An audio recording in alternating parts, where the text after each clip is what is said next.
అంటే లొకేషన్కి వెళ్ళి పర్ఫామ్ చేసినప్పుడు 100 మంది ఉంటారు కదా, వాళ్ళు నవ్వుతే సీన్ బాగుందని అర్థం. రావట్లేదని డౌట్ ఉంటే మాత్రం తీసేయాలి. ఇప్పుడు గుణపం జోక్ ఉంటుంది పార్ట్ 1 అంత మంచి డైలాగ్, దానికి క్లోజ్ తీయచ్చు కదా, నువ్వు క్లోజ్ ఎందుకు పెట్టలేదని అడిగాడు. వాడు హీరో ఉన్నాడు కదన్న, అక్కడికి పోయి ఏం డైలాగ్ చెప్తాడో నాకు తెలిస్తే నేను క్లోజ్ పెడతా.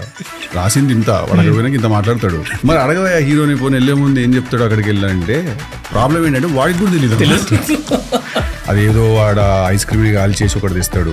మనకు ఐస్ క్రీమ్ అంటే అలా ఉండాలా, నువ్వు అవగాహన ద్వారా దాన్ని ఐస్ క్రీమ్ కాలుస్తున్నావు అనిపిస్తుంది నాకు. వీడికి హిట్ కాదు క్లాసిక్ కావాలంట వీడికి. ఎందుకురా అవన్నీ నీకు, ట్రిప్ సెలెక్షన్ నేర్చుకో బ్రో. టఫ్ క్వశ్చన్ అడిగేసినావు రాధిక నువ్వు. Young very dynamic DJ Tillu AKA Siddhu Jonnalagadda. Guys, మన రాటాక్స్లో we always strive to do something different in the Telugu content space. If you ask me, I'll be very confident and say I can write a good script. I'm good at it.